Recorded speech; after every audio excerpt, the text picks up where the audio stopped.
So I have a few friends and family complaining because they haven't heard from me much in the last couple of years. Well, after building my electric BMX there, and it was a lot of fun, and electric dune buggy over there, started realizing some of that stuff's really cool. So about 3 years ago, I purchased this purple motor from a couple guys in Croatia. It's a prototype. It's got some liquid cooling ports. You can just see kind of underneath there, little purple things there.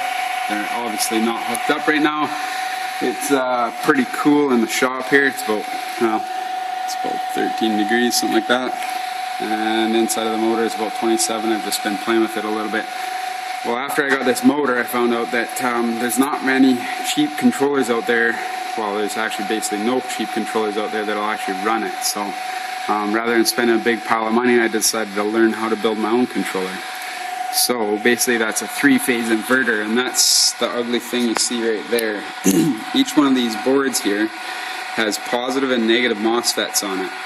It connects up to a battery. As you can see there on my Cycloanalyst, it's charged up to 84.1 volts right now. That'll also tell you the speed and how many watts I'm pulling out of the battery.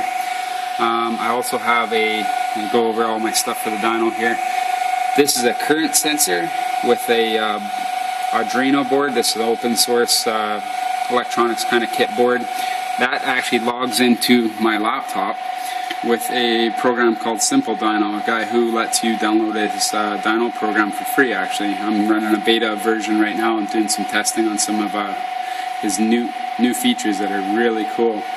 I also got this variable, well, it's actually a throttle position sensor off of a car, set up to do regenerative brakes. It's set up to 90% of the full throttle power, but it'd be 90% negative.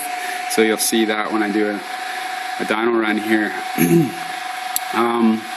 Essentially, what this does is it takes power through the positive and negative wires and it flows it in to each side of these H-bridges. There's caps.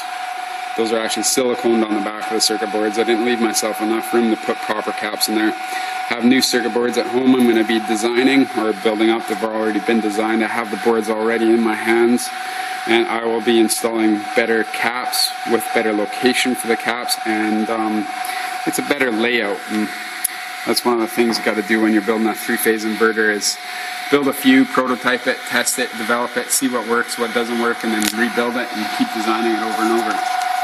So on the back there, you can actually see 3 MOSFETs. Those 3 are in parallel. We call those a low side MOSFET for this H-bridge. All 3 of those will pulse on and off at the same time to feed negative power that'll hook up, that'll basically essentially connect the negative side of the battery up to one of these 3-phase wires here. You can see the 3 different phases there. This is a 3-phase permanent magnet motor. Basically, you call it 3-phase permanent magnet AC motor. As that one pulses its low side on and off, one of these other 2 H-bridges, we call them, will pulse its high side MOSFETs on and off at the same time to feed power in through 2 of these wires at a time. The 3rd wire is used for just there staying stagnant, not getting any power, but it actually feeds a signal back as the voltage changes. It measures that to the controller brain here, and once it gets up to enough RPM, it can use that signal to run sensorless.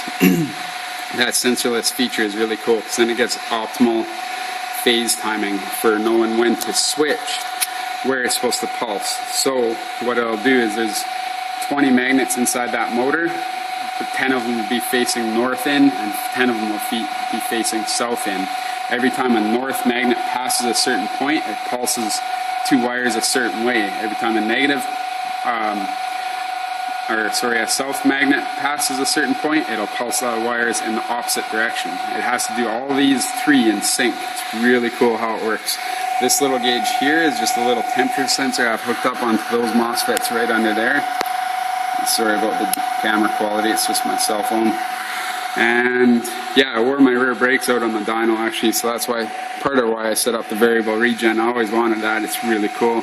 Works just like normal brakes down to about 6 kilometers an hour. So after that, I still have the mechanical brakes right there for the rear, and I still have the hydraulic front brakes.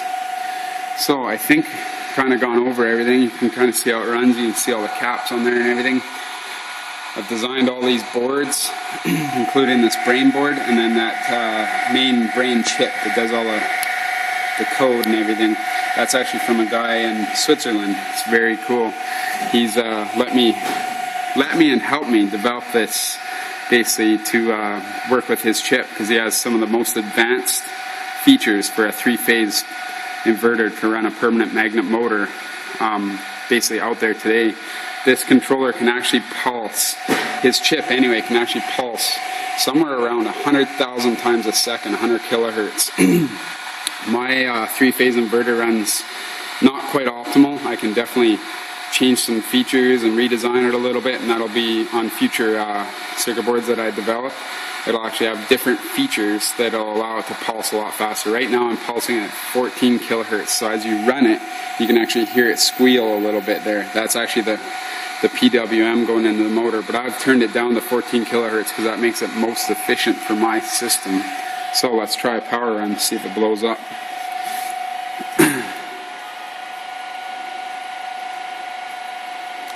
Oh, I just got to change we'll change this to number 2 because I've already saved that once. Number 2 will be the one where as you can see, I've doubled up my wires going from my batteries into the controller. That should help some of my problems I've been having.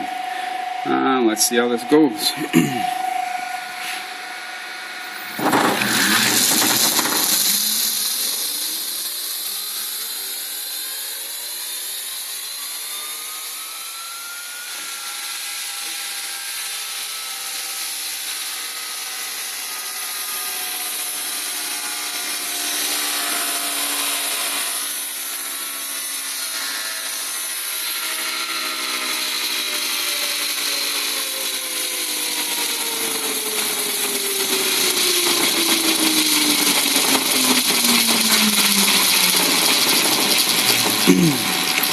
I actually hit a controller cutout there. That's really cool. I'm gonna have to redo this video. I've just doubled up those phase wires, like I said, so it's probably actually pulling more power into it than it thought it was, or I thought it was gonna be. So we can turn the power levels down and try it again.